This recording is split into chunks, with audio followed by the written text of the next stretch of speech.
Good morning, everyone. Hope you're all doing well and you've had a nice week and perhaps made the most of the sun.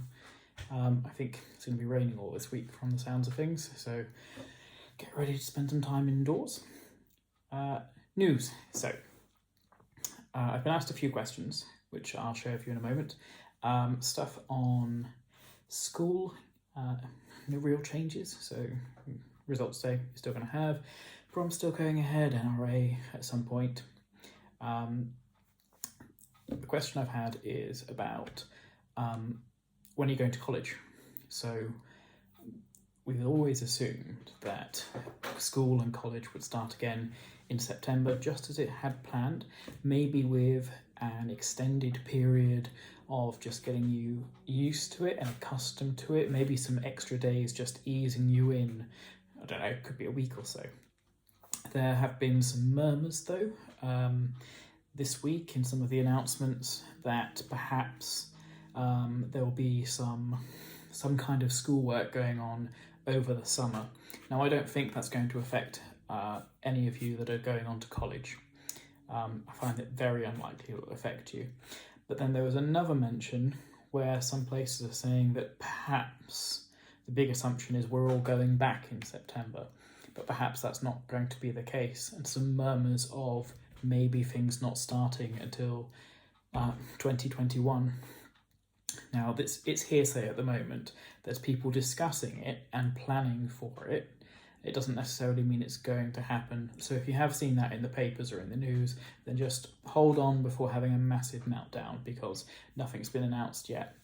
We get more information this week. One of the announcements this week will be from the government, the Education Secretary, who hopefully will shed some light on things. Certainly I can imagine personally, when I think of what it's going to be like when we go back, I'm starting to think it would be very unlikely that we'd go back to a full-on, just as it was this time last year in college straight away. Suddenly having 1,000 or so people in a very confined space after having this lockdown for ages, I don't know. It might be that timetables are adjusted. It might be that only a certain number of people are allowed in the room for a certain amount of time. I don't know how long this could go on for. I don't know if it would be up until Christmas or even if it would happen. But there's a lot more talk about this now. The prospect of when you go to college, it might not be quite back to normal yet.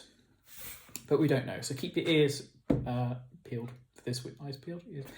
Listen out this week for any news. If I hear anything, then I'll include it in the video next week. But at the moment, it's under discussion, under review. Nobody knows yet, and it might just be one of those things that we don't know until August. So hold on.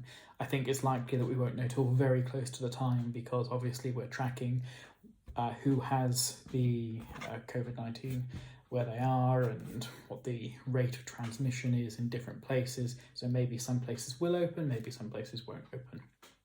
We'll see. I think for primary schools at the moment, they're saying that if you've got the ability and capacity, then you can have more people in, but only if you meet certain conditions. So already we're seeing some schools are opening and some schools aren't opening, and some schools are opening more or less than others. Could be the same for secondaries and colleges. We'll find out. All right, so that was that question. When you go into college, hopefully when you expected to, but it might not be quite as you anticipate, but we'll see. Relatedly, what skills do you think that we should aim for or aim to develop over the next year, or even the summer, I suppose?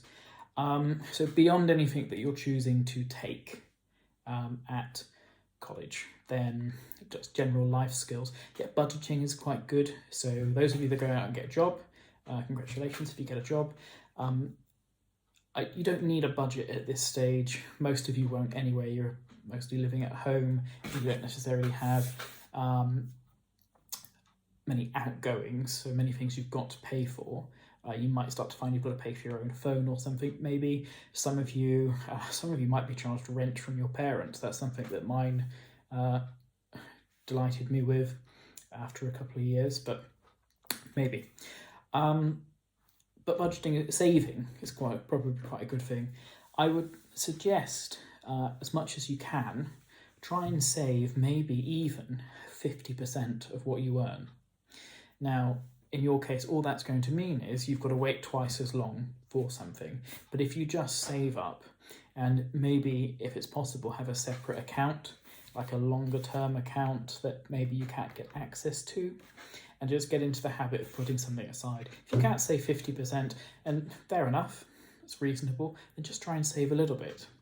I found when I was paying for cash with things that if I went out with notes and every time I had coins left, I just put them away I emptied my wallet out, put the coins away in like a box. And then after a few months, I had like 80 odd quid. And then you could do something with that, just to get in the habit of saving up. But if possible, just try and have a set amount of money that you save and put aside each month. You never know, something might happen. And you don't want to be limited. Like, let's say your friends all say, oh, we want to go away and go on a holiday and something. And then you could be left in a situation where it's, yeah, I'd love to go to that. You ask your parents and they say, no, I haven't got the money for it. If you start saving, then if an event like that comes up or anything similar, you can say, actually, do you know what? I have got some money and I can go and do something. It'll serve you well for later in life as well, when you have to save up for things that you just don't imagine. Those of you that want to learn to drive, which is another thing I'm going to suggest doing. Getting a car is expensive, fuel's expensive, learning to drive is expensive. If you save up enough, then you can limit the effect of this. So let's say you earn like 800 quid a month. If you just plan and say, do you know, I'm going to take a couple of hundred of this and spend it on whatever. I'll leave another couple of hundred just in case I need it for something, and then 400 of that just not going to touch, and have like the self-discipline not to touch it. I know it takes a bit of restraint, but try best you can. Related to this, don't go out and buy really expensive things on a whim, like when you're tired. I made a stupid mistake recently. I was quite tired, bored because of lockdown, so I went and bought an iPad.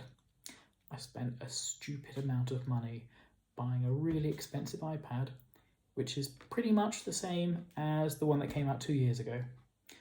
Why did I spend this money? I regret it now. It's gone past the point where I can send it back, so I'm just sitting here with it, trying to use it and feeling a bit sick, thinking I could have used that money for something else. Could have bought a little holiday for myself. So yeah, careful with your money, budget well, and learn from my mistake. Don't buy things when you're tired and bored. It's too risky. All right, driving, the other thing. So those of you that are 17 and you can start getting your provisional licenses, then it's worth, perhaps, if there's a car you can get insured on now, one owned by your family, that perhaps you can have a little drive out while the roads are still fairly empty. I know from today, everywhere's going to be, lots of shops will be opening up, so traffic might be a bit much now, but no more so than it is for anyone when they learn to drive. But perhaps learning to drive might be a good skill. I'm not suggesting you go ahead and you buy a bike or a car or something now, but getting your license now while you've got a bit of time, obviously when you're the right age, but learning to drive, getting that practice in so you don't have to spend as much on lessons, is probably a good idea. It's a perfect time to do it now. If you do have access to a car that you can be insured on, so family car, and somewhere you can take it out, not a big main road, but a little side road or something, or even a car park. I learned my first go was driving around in our car at Guildford College in that car park by Stoke Park. Didn't hit hardly anything. So have a go, find an empty car park, have a little drive around, see how you get on. But having that practice cuts down on everything. And also learning for the theory test as well. You can take some practice online. Just saves you time. It's something really useful, so you might find it quite easy to learn because it's something that you'll want to do. Don't rush in and buy a car too early, obviously, because it's ridiculously expensive. Even if you're not driving it around, there are costs that you have to pay simply from owning a car. So don't rush into that, but it's a good thing to have. As in practice, and then take the lessons to get the license eventually. Obviously the license is good for ID as well. My personal suggestion is go for automatic You could learn manual. It's ever so slightly cheaper to learn manual cars. That's one that's got a gear stick and a clutch, so 3 pedals beneath you. But most new cars, well, hybrid and electric cars are, I'm pretty sure they're all automatic. Transmissions all automatic. They only have 2 pedals, and normally you don't have to change gears or anything as you're driving along. It makes learning so much easier, because one of the big challenges is trying to figure out how to use the 3 pedals and your hand on a gear stick at the same time. It's a stumbling block. If you can avoid it, you may as well. I don't see the point in learning a manual car now, unless you want to drive a really old car. They used to say that automatic cars would be more expensive. To a point they are, but it's nothing now. It's nothing like it was like when your parents were learning. I think most cars in the States are also automatic. Slightly more expensive, not by much. I think my driving lessons in an automatic car were like £2 per lesson more expensive. It's next to nothing, but you learn so much quicker and easier. You want to go manual, but automatic is what I would suggest if you want to learn quickly. Completely off kilter with that. Other skills, arguments. Yeah, so I think a big thing, people hold on to grudges and arguments for far too long, and it just holds you back. You know what it's like, because most of you would have been in an argument with people and they can just drag on for months and months and months. As best you can, try and deal with an issue like the same day. You have an argument with someone about something, then talk about it, try and get over it, deal with it before the end of the day, like that quickly, because then by the next day or the next day after that, it's gone. It's out of sight, out of sound, out of memory, all done and dusted. You have to genuinely get over it, which means that if you've done something wrong, you have to take some ownership of that and say, I'm sorry. Otherwise, if someone else has done something that's upset you or got you in a bad way, then you need to try and calmly explain it to them and say, no, I'm not trying to get you upset. I don't want us to be angry or to be fighting. I just want you to understand that from my point of view, this is how I felt, and whatever it takes from there. Be really calm about it. Try not to get too emotional. Don't start hurling insults at each other, because it just goes on forever. Deal with things quickly is my advice. Say sorry before sunset. Don't go to bed hating someone as best you can. I know sometimes there are massive things, but I tell you, if you can get in there with some kind of message like, I know things are bad now, but I hope there's a way that we can work through this to get over it soon. And if that means I've got to apologise, or we need to meet up, or there's been a misunderstanding, then so be it. But try as best you can. I'm not saying it's going to work every time, but it's in your interest. Life is a lot easier when you can get over grudges, disagreements, or arguments quickly. So try your best with that, is my advice. It's a skill that you'll develop over life, but start early, I would say. It just makes it easier to get on with as well. You're bound to get better relationships if you can do this, if you can solve problems and be some kind of mediator in a way. Trust me, it helps things, especially when you get into relationships. Right, on a related note,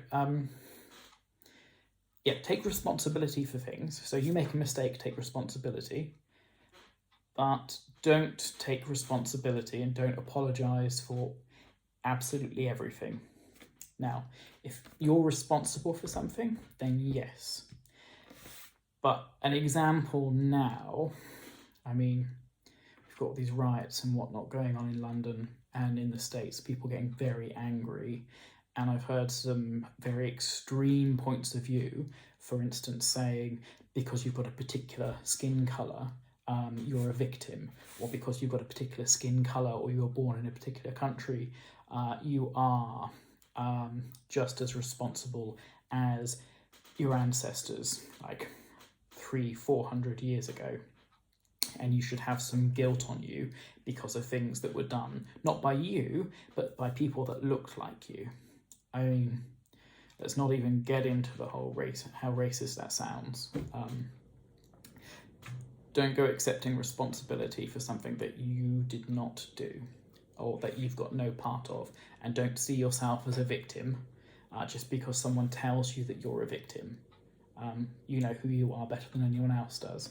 Don't let someone else come in and say, this is you, stand with us, or whatever.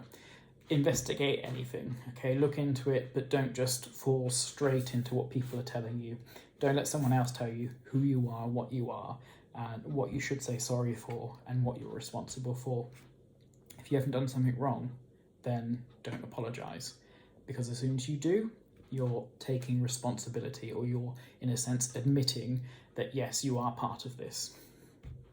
Don't do it. Be careful, okay? But I would always say apologise for mistakes that you make and take responsibility for your actions or the actions of people that you're responsible for. Like if my son goes and hits someone on the head with a rattle, then I can take some responsibility for that. But I'm not going to take responsibility for something that someone of a similar skin colour to me has done. Why would I? It doesn't make sense. Don't let things be too hyped up. The media are really good at hyping things up at the moment. And I know lots of you don't read the papers, neither do I, but we see it on social media and stuff. Don't get swallowed in and live in the echo chamber of people telling you certain things. Find out stuff for yourself. But when it comes to you, you know you better than someone else does, most of the time, okay? So apologise for anything that's your fault. Don't apologise for things that aren't your fault. Don't take responsibility for things that you're not responsible for. Final question, how do you deal with boredom and the anxiety of being locked up all the time, especially given that we may be in, or you may be out of college now for longer than anticipated? How do you deal with it? I think you need to have something more to do. I know if I get a lot of time off, obviously before I had a child and everything, then I would sit and play games. Sit there, watch Netflix, get out my Xbox, sit there for days playing Halo or something. Brilliant, loved it, and then I just get bored. You play through everything, you watch the end of your series, and then you just feel like, what's the point anymore? What do you want to do? And everything just feels stale and horrible. A way of dealing with that is having some kind of timetable. I don't mean you're going to make yourself some massive rigid timetable, but having a little plan and saying, do you know what? Monday to Friday, I'm going to do for a few hours, I'm going to play this, and then a few hours, I'm going to go out and do something else. I'm going to go and just have a list of different activities. And I know it sounds weird and regimented and a bit like school, but it works. Even as an adult now, after 3 decades, it works. If you just have a few things. Like for me, for instance, I'd say I'm learning a little bit of programming at the moment. So a couple of hours doing that, or an hour for me doing that. Go out, do an hour of exercise, read a book for an hour, watch a bit of YouTube for an hour. Just have 4 or 5 different things to do in a day, only for an hour. The rest of the time, lounge around, do as you please, sit in the sun, burn yourself, whatever. But just have some variety in there, and it will help with this boredom and anxiety. Just having something in there that you can do. And relaxing as well. By all means, when it's sunny or whatever, go and lie outside in the sun, wear sun cream, cover yourself up, etc., etc. And that's fine, but again, you could get bored of that. There's active relaxation and there's passive relaxation. Passively laying out in the sun or sitting there watching YouTube or sat there playing a game. Active is when you're doing something that could almost be described as work. For me personally, my days at the moment are sat in front of a screen, making lesson after lesson after lesson and talking to myself and correcting myself. It drives me mad. To relax, I go and cook. I go and make dinner because it's something different that I'm doing every day, and I get to spend an hour doing something, learning how to make new things. I quite like cooking. I like trying out a new recipe for something, getting crazy ingredients, mashing stuff up. like, I'm not saying all of you need to go out and do that. Some of you might want to, but just something that is tricky. So not something you've just sat there doing nothing for. It might be that you learn how to build something. It might be that you go and do some gardening. It might be that you, I don't know, start painting something. Just something that gets you off your backside and gets you a bit more active. So cooking obviously is not like an exercise. Exercise would count though. Going out for some exercise, going out for a jog, just to clear your head, just to get out of your room, out of your house, get some air and some time for yourself, is a good way to relax. And I know it sounds like, is this relaxing? So I'm exercising, but it is. It's a different kind of relaxing, and it just helps you to de-stress a little bit. Even if it's just, I'm going to go for a walk, like listen to some music or whatever, stick your headphones in, go for a walk somewhere. But getting out of the house and doing something will help. But yeah, actually physically doing something to relax, as opposed to just sitting there doing nothing. It will help, and it will help with this stress and anxiety that comes in from being locked up all the time. You're in luck now because the shops are all going to open today, so you can go out and wander around places and see people. Yes, you've still got to be socially distant. You can still only see up to 6 people from 2 households only. Yours and someone else's at the moment.